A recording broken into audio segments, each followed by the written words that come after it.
아까 책 광고할 때 하나 광고 더 했는데 이게 이제 오병이어실에 제가 이 갖다 놓는 매달 잡지가 있습니다. 이 카타콤 소식 우리 한 장로님이 보시고 저에게 주시는 건데 이건 뭐냐면 북한에 관한 소식지입니다. 북한 선교. 그러니까 여러분 북한의 선교가 어떻게 되고 있는지 북한에 대한 이 소식이 어떤지 여러분 이거 읽어보면 많이 도움을 얻고 기도 제목을 얻을 것입니다. 오병이어실 가면 항상 이 잡지가 있어요. 보시면 좋겠습니다. 네, 여러분 오늘 드디어 사도행전을 마무리합니다. 사도행전을 언제 시작했는가 봤더니 23년 1월 달에 시작해서 오늘 1년 2개월, 2년 2개월 걸렸습니다. 그 전에는 요한복음을 했었는데 요한복음은 21년 1월 달에서 23년 1월 달까지 해서 약 1년 10개월 정도 걸렸습니다. 두 성경을 하는데 4년이 걸렸습니다.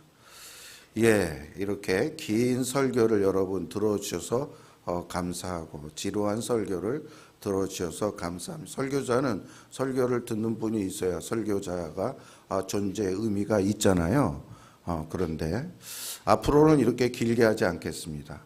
한 성경이나 요약식이나 한 주제를 가지고 다음 주에 제가 앞으로 설교를 어떻게 할 것인가 제 설교의 패턴이 좀 바뀌게 될 건데요. 그것에 대해서 말씀을 드립니다. 사도행전은 교회의 탄생과 성장과 교회의 사명이 무엇인지 가르쳐주는 성경입니다. 그러므로 여러분 우리는 사도행전을 마감하는 이 시점에서 정리하고 넘어가야 할 것은 교회란 무엇인가, 교회에 대해서 정리를 해봐야 한다라는 것입니다.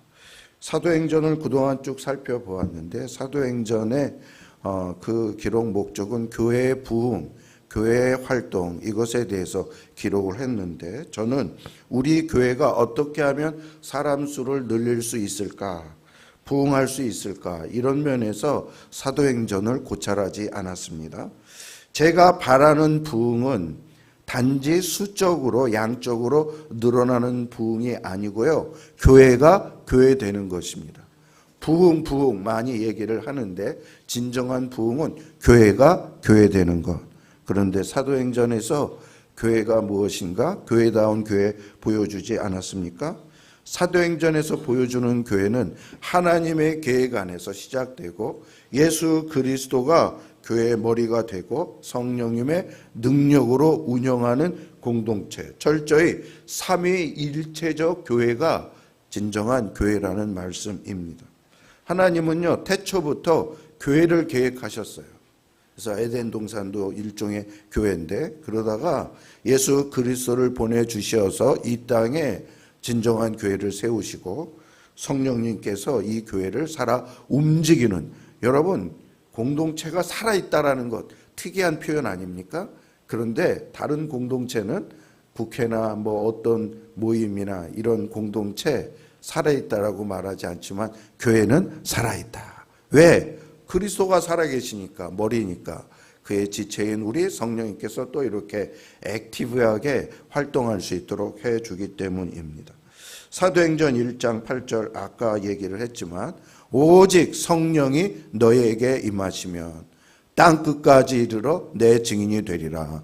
이게 이제 사도행전의 서두의 이 주제인데요. 이것을 쫙 선포하고 그 다음부터 이 성령이 역사에서 복음이 예루살렘, 유대, 사마리아 그리고 당시에 땅끝인 유럽에 복음이 퍼지는 것을 우리가 보지 않았습니까? 바로 이것이 사명입니다. 교회는 계속 전진해야 합니다. 사도행전 2장 33절에서도 베드로 사도가 이 말씀을 했는데 이 말씀은 교회가 성령의 능력으로 움직이는 까닭, 교회가 왜 딴 것이 아니라 뭐 목사의 능력이나 장로의 능력이나 이걸로 움직이지 않고 성령의 능력으로 움직이는 까닭은 무엇이냐면 그것은 오직 예수님이 하나님이신 것을 알기 위해서, 성령님이 예수님의 영이거든요. 그러므로 성령님이 활동할 때에 예수님이 하나님이시구나 라는 것을 알게 되고 또 예수님이 인류를 구원하시기 위한 메시아라는 것을 알려주기 위해서입니다. 여러분, 예수님은 4대 성인, 훌륭한 선지자가 아니라 인류를 구원하시기 위한 하나님의 구원자로 오셨다라는 말씀입니다. 사도행전의 많은 기적적인 사건들, 그리고 위대한 인물들이 보여주는 업적들, 그것은 전부 다 자기들이 뭐 대단하다라는 것을 나타내는 것이 아니고요. 목적은 예수님이 하나님이시다라는 것을 드러내기 위해서 사도행전에 이 많은 이야기들을 기록해 놓았습니다. 여러분, 그러므로 우리가 진정한 교회를 꿈꾸며 부흥하는 교회를 꿈꾸고 교회다운 교회를 이루고자 한다면 우리는 먼저 사도행전을 공부한 자로서 꼭 알아야 될 것은 무엇이냐면, 교회는 사람이 주인이 아니다. 교회는 삼위일체 하나님이 주인이시다. 그리고 하나님의 계획 안에서 예수 그리스도를 통해서 구원의 역사를 일으켜주는 공동체가 바로 교회이다. 이것을 우리는 꼭 정리하고 넘어가야 되겠습니다. 사도행전을 우리가 쭉 읽으면서 앞에서의 주요로 사역했던 사람은 베드로였고 뒷부분에서 주로 사역했던 사람은 바울이라는 걸 압니다. 그래서 뒷부분을 어떤 학자들은 바울행전이다 이렇게 말하기도 합니다. 여러분, 왜 바울행전이다라고 얘기를 했을까요? 그것은 바울의 회심이 극적이지 않았습니까? 그리고 그는 하나님으로부터 이방인의 사도로 임명을 받아 얼마나 그때부터 쭉 한 번도 쉬지 않고 열정적으로 그리스도의 복음, 그리스도가 하나님이며 그리스도를 믿을 때에 부활의 새 창조의 그 역사에 참여하게 된다. 바울은 이것을 설교를 했는데, 그렇기 때문에 바울행전 이렇게 얘기를 합니다. 그러나 여러분, 사도행전 후반부가 바울의 영웅담을 이야기한 그 이야기는 아닙니다. 왜냐하면 사도행전 전체가 사도행전을 기록한 누가의 기록 목적은 바울을 두각시키고 베드로를 두각시키기 위해서가 아니라 하나님의 아들 예수 그리스도의 구원의 복음이 어떻게 온 땅에 선포되고 퍼지고 나가고 있는가, 그것을 말하고 있기 때문입니다. 그러므로 바울 사도가 등장한 것도, 그가 승리한 것도, 그가 고난을 받는 것도 오직 예수 그리스도가 참 구원자라는 것을 보여주기 위한 수단일 뿐이었습니다. 그렇다면 바울 사도가 영웅처럼 등장하는 그 부분에 대해서는 우리가 어떻게 이해하면 좋을까요? 바울이 바울 어떻게 된 것일까요? 그것을 참고적으로 말하는 것이 고린도전서 15장 9절 10절입니다. 같이 한번 읽어보시겠습니까? 이거는요. 시작. 나는 사도 중에 가장 작은 자라. 그러나 내가 나 된 것은 하나님의 은혜로 된 것이니 내가 모든 자들보다 더 많이 수고하였으나 내가 한 것이 아니요 오직 나와 함께 하신 하나님의 은혜로다. 근데 바울이 뭐라고 말했습니까? 자기가 자격이 있어서 이것을 했어요? 자기가 능력이 이것이 있어서 이런 놀라운 일을 했어요? 그것이 아니에요. 모든 것이 하나님의 은혜로 되었다. 바울은 스스로 나는 가장 작은 자다. 여러분, 바울보다 위대한 사도가 있었습니까? 그런데 바울은 자기는 가장 적은 자, 가장 연약한 사도라고 이야기를 하면서, 왜? 자기는 예수님을 부인했고 예수님을 박해했던 그런 적이 있었기 때문에. 그런데도 놀랍게 예수님은 자기를 이방인의 사도로 삼아주시고 그리고 놀라운 일들을 하게 하셨는데, 이 모든 것이 뭐예요? 하나님의 은혜로라. 저 9절에서 두 번이나 내가 나이 된 것은 하나님의 은혜로다. 내가 한 것이 아니요 오직 나와 함께 하신 하나님의 은혜로다. 그래서 은혜로다 은혜로다 이런 복음성가 있죠? 예. 다음에 그거 한번 했으면 좋겠는데, 그러므로 여러분, 우리가 이 말씀을 통하여 기억해야 할 것은, 바울이 하나님의 은혜로 바울 됐어가 아니라 내가 하나님의 은혜로 내가 나 됐다, 이것을 아시기 바랍니다. 왜? 우리도 옛날에 예수 몰랐잖아요. 예수님과 상관없이 살았잖아요. 내 멋대로 살았잖아요. 그러나 하나님의 은혜를 주셔서 나를 신자가 되게 하시고 나를 교회 직분자가 되게 하셔서 하나님 나라의 귀한 일꾼으로 참여해 주셨으니, 이게 뭐예요? 하나님의 은혜인 거죠. 세상에 나 거들떠 보지 않잖아요. 내가 뭐 명함이나 내밀 수 있습니까?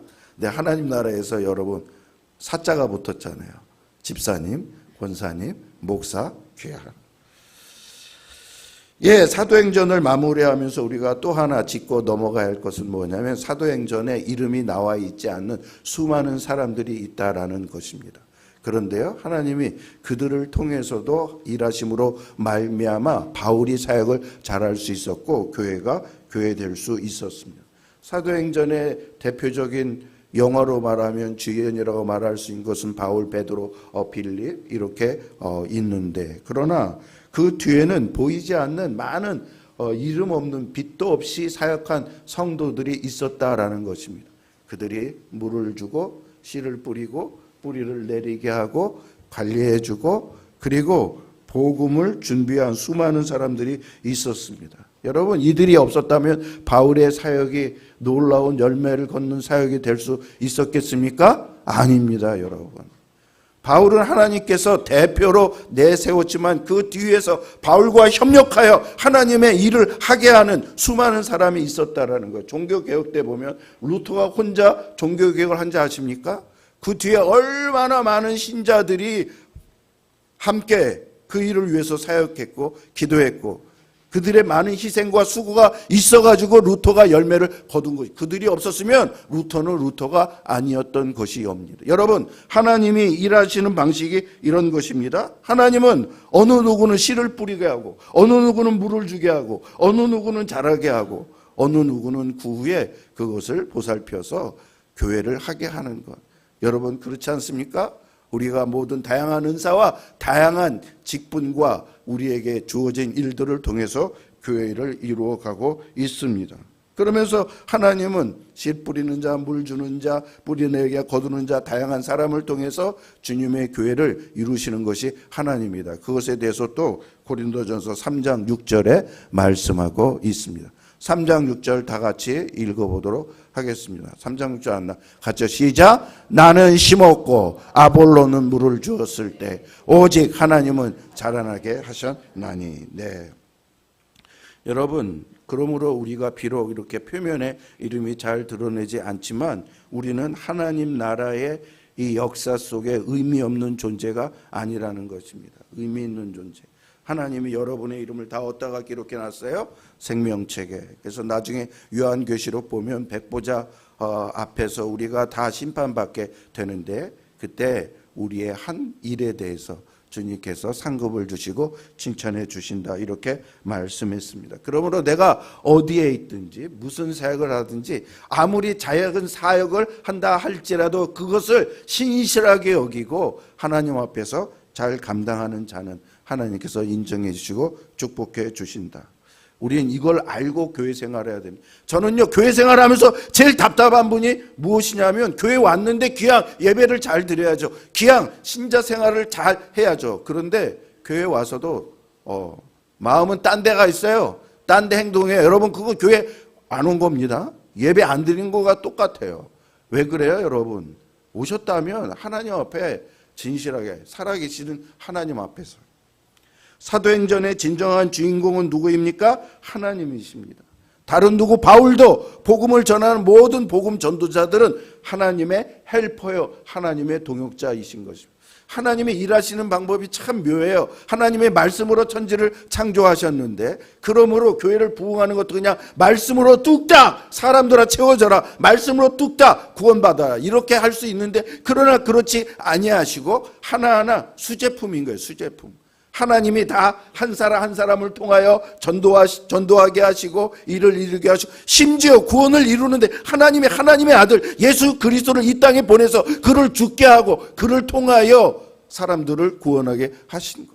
아니, 그냥 하나님이 마음 싹 바꿔주면 예수 믿고 하나님을 아는 그런 신자가 될 텐데, 그런 식으로 하지 않고 예수님을 사람으로 만들어서 똑같이 살게 하고 똑같이 그를 죽게 해서 그를 통하여 구원하시고, 그러므로 우리에게도 그런 일을 통하여 하나님께서 하나님의 일을 하시기를 원한다는 말씀입니다. 그러므로 이런 부르심 앞에 여러분 순종하시기 바랍니다. 어떤 사람은 험한 길을 개척하고 또 어떤 사람은 이미 준비된 땅에, 예를 들면 제 친구 중에 그 독일에 가서 선교하는 선교사, 독일이 완전히 기독교 국가 아닙니까? 그런데도 준비된 그 안에서 또 갱신하고 제자훈련 받아야 돼. 그런 곳에 또 안경수 선교사님처럼 복음의 불모지, 한 사람도 예수 믿는 없는 사람들이 있는 곳에 가서 하는 하나님의 사역이 이렇게 다양해요. 우리 이한나 선교사, 저 미국에 완전히 기독교 문화가 있는 곳에 거기서 하는 하나님의 이렇게 교회를 이루시는, 하나님 나라를 이루시는 방법이 아주 다르다라는 말씀입니다. 그런데 하나님은 그것을 통해서 무엇을 하느냐면 이 세상과 우주를 원래 하나님이 원하시고자 하는 그 세상으로 만드시기를 하나님이 원하신다라는 것입니다. 그래서 마지막에 하나님 나라를 세우고 하나님께서 예수 그리스도를 통해서 이 땅에 하나님 나라를 세우시는 것을 하나님이 계획하고 계십니다. 여러분, 사도행전에서 그런 일을 봤잖아요. 우리가 하나님 나라가 점점점 늘어나니 사람들이 우상을 버리고 그리고 간음하는, 당시에는 간음이 죄가 아니었거든요. 간통이 죄가 아니었거든요. 근데 바울이 가는 곳곳마다 말하는 것이 예수님이 우리의 구원주입니다. 믿읍시다. 우상을 믿지 마세요. 우상을 안 믿었어요. 그리고 믿는 사람은 거룩하고 성결해야 됩니다. 그러므로 간음하지 마세요. 딴 사람 데리고 있지 마세요. 이걸 꼭 얘기를 해요. 그래서 기독교만큼 순결하고, 그래서 많은 사람들이 기도를 통해서 순결해지는 그런 일을 지금도 하고 있어요. 여러분, 바울 이후에도 하고 있어요. 지금도 여러분 바울의 후예가 되어서 똑같이 예수 그리스도의 복음을 전하고 그 공동체를 거룩하고, 여러분 인도 사회가 이 힌두교가 지배한 사회 아닙니까? 힌두교 여자들을 제일 하급, 죄송한 얘기지만 그러나 기독교에서는 선교사가 들어와서 제일 먼저 기생부터 자녀들 귀한 하나님의 자녀라고 하면서 귀생의 자녀들을 데려다가 키워서 의사 만들고, 그렇게 해서 시작한 게 이화 학당 아닙니까? 이렇게 철학이 다르다라는 거예요. 바울은 드디어 로마에 오고 싶었던 그 로마에 도착하게 되었습니다. 바울은 로마에 도착하면 하나님께서 놀랍게 역사할 줄 알았어요. 그런데 그 기대만큼 되지 않았습니다. 바울은 그대로 수감돼 있었고, 바울이 자기 돈으로 집을 사서 그 집 안에서 마음대로 자유롭게 나갈 수는 없었습니다. 오는 사람에게 복음을 전할 수 있는 기회는 얻었습니다. 그러나 동시에 그는 다른 사람들의 방해와 핍박을 받고, 나중에 바울이 결국 어떻게 된지 아십니까? 네로의 칼에 목이 잘려졌습니다. 바울은 지금 왔는데 또 재판 2년 기다려야 돼요. 가이사랴에서 몇 년 기다렸어요? 2년을 기다렸는데 또 2년을 기다려야 돼요. 왜? 황제가 재판하는 일이 많으니까 시간을 그렇게 두고. 그런데 바울은 그럼에도 불구하고 자기가 그런 상황에서 할 수 있는 최선의 일을 하는 것입니다. 나는 나갈 수 없지만 오는 사람들에게 뭐예요? 아침부터 저녁까지 예수의 복음을 전하고. 불평하고 원망하고 그런 게 아니에요. 자기에게 주어진 상황 속에서 최선을 다해서 일하고 있는 것입니다. 여러분, 왜 바울이 이렇게 살았습니까? 그래서 인생의 주인이 내가 아니라 하나님이시기 때문에. 하여간에 하나님의 뜻이 있어서 이런 일이 일어난 거야. 하나님의 계획 속에 이것이 있는 거야. 그러므로 나는 이 모든 것을 받아들이고, 불평하고 원망하고 그런 것이 아니라 이런 가운데서 최선을 다해야 되겠다 하면서 최선을 다함으로 말미암아 그가 어떻게 됐습니까? 나중에 로마를 복음화시켰다라는 거예요. 자기의 목은 잘려갈지라도. 여러분, 하나님은 이런 가운데 예수님이 십자가에 달려 죽으심으로 그것을 통하여 한 알이 밀알이 땅에 떨어져 썩으면 많은 열매를 맺나니, 그렇게 된 것처럼 바울도 똑같이 예수님을 따라서 자기가 감옥에 갇혀 있지만 네로의 칼에 죽을 때까지 복음을 전함으로 유럽 세계가 복음화가 된 그런 일이 일어난 것입니다. 여러분, 이게 주님의 믿음을 가진 사람의 자세입니다. 하나님의 때에 있어요. 하나님이 이 때를 언제 열어주고 언제 풀어줄지 모르지만 그건 하나님께 맡기고 묵묵하게 나에게 지금 주어진 일을 계속하는 것이 바로 믿음의 사람의 자세인 줄로 믿습니다.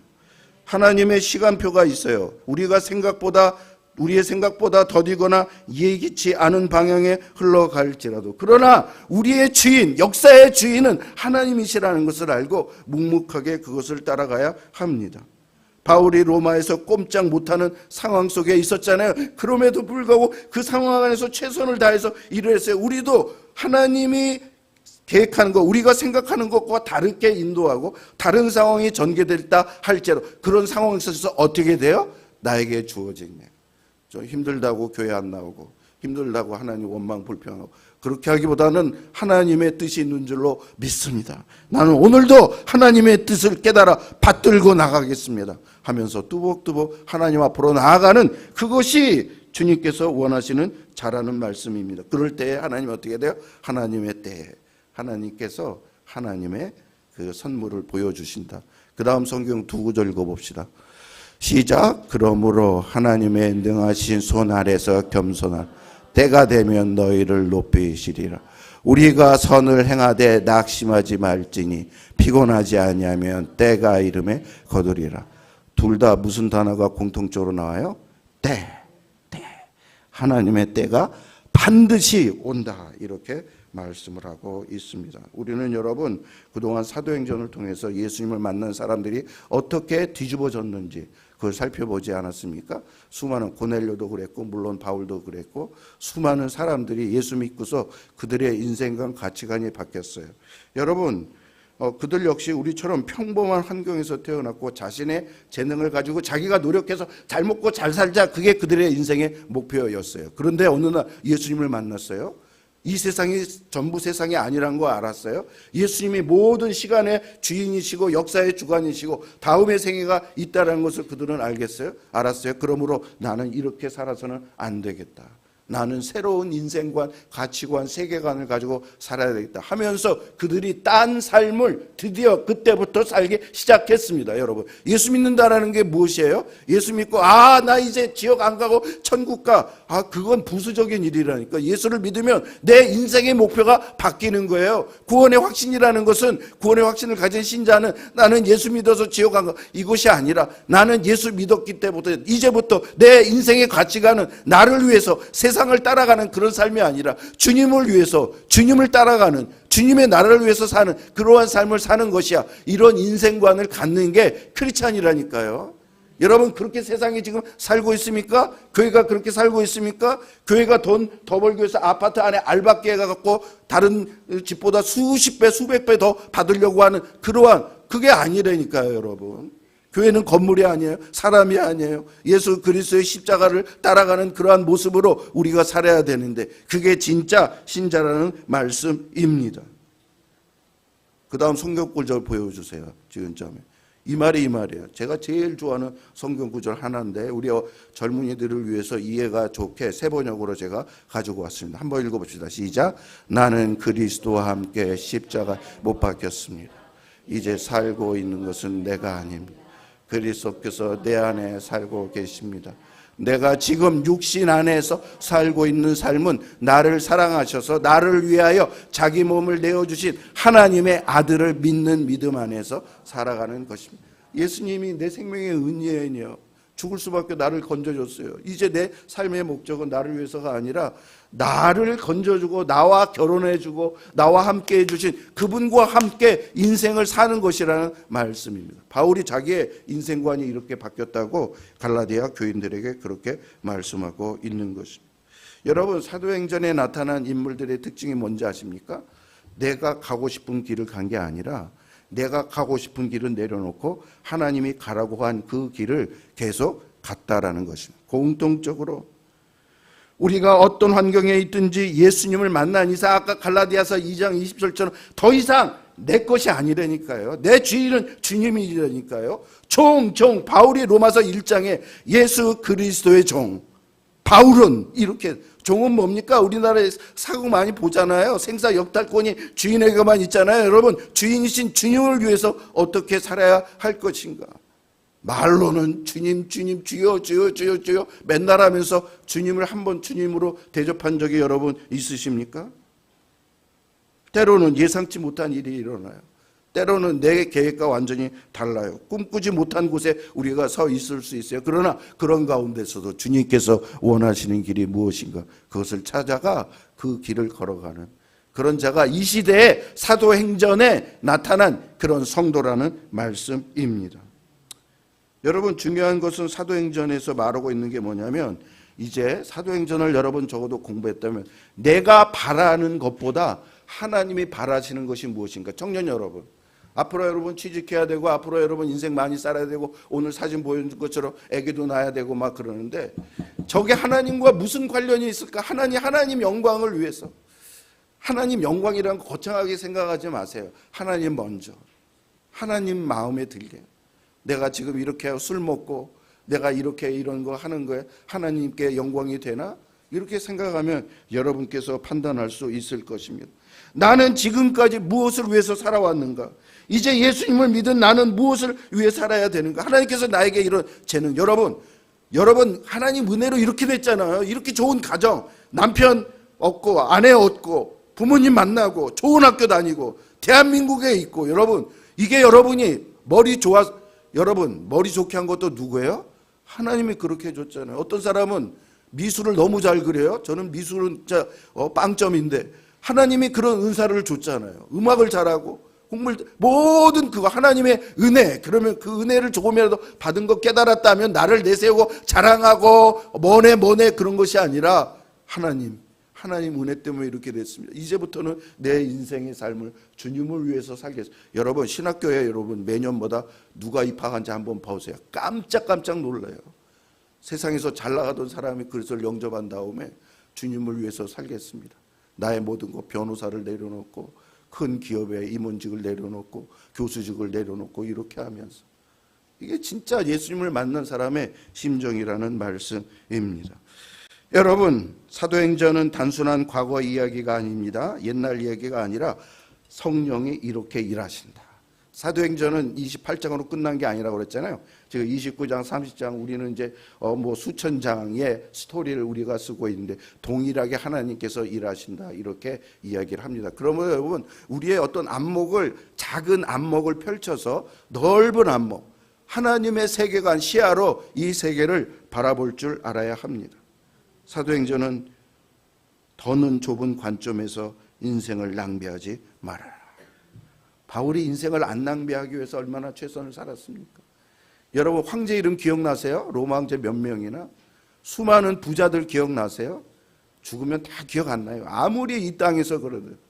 그러나 하나님의 사람들, 마리아, 그 나사렛 예수님 잉태에서 낳고 요셉, 베드로, 어부에 불과하고 바울 그 사람의 이름들은 하나님 나라의 생명책에 써 있어서 지금도 사람들이 다 흠모하고 그렇게 되기를 원하지 않습니까? 오늘 이제 우리 청지기에서 성경 공부할 제가 그 책을 읽었는데 거기 스카 솔즈라는 목사님이 뭐라고 얘기를 하냐면 50년만 지나면 100년만 지나면 우리 중에 역사가 기억한 사람 하나도 없다. 아무도 없잖아요, 여러분. 한 30년만 지나면 여기 있는 사람 절반은 없을 거예요. 그런 인생을 우리가 살고 있는데 그 짧은 인생 우리가 이 인생을 어떻게 살아야 가치 있게 살 것인가 그렇게 생각할 수 있기를 바랍니다. 네, 마지막 한 절 지은자의 마지막 성격 구절 해서요. 중간은 여러분 주양한 메시지 읽어보시고 마지막 이거를 읽고 마치도록 하겠습니다. 시작. 나는 선한 싸움을 싸우고 나의 달려갈 길을 마치고 믿음을 지켰으니 이제 후로는 나를 위하여 의의 면류관이 예비되었으므로 주 곧 의로우신 재판장이 그날에 내게 주실 것이며 내게만 아니라 주의 나타나심을 사모하는 모든 자에게. 여러분 디모데 후서가요 바울이 목이 잘리기 바로 전에 쓴 성경이에요. 이제 바울은 자기의 운명의 시간을 알았어요. 조금 있으면 나는 죽는다. 그러면서 뭐라고 고백했냐면 나는 지금까지 선한 전쟁 싸우고 여기까지 왔다. 내가 달려야 될 길 다 믿음을 지켰다. 이제 후로는 내가 죽으면 끝이 아니라 나를 위하여 면류관이 예비되는 것을 나는 확신한다. 왜냐하면 의로우신 재판장 그날에 내게 상을 주신다고 말했고 이것은 나만이 아니라 나와 똑같이 주님을 믿는 모든 사람에게 그렇게 한다고 했으니까 디모데야 내 영적인 아들 디모데야 네가 목회하는 에베소 교인들에게 이렇게 이야기를 해주거라. 여러분 저는 제가 목회하는 주양한 교회 여러분에게 이 말씀을 드립니다.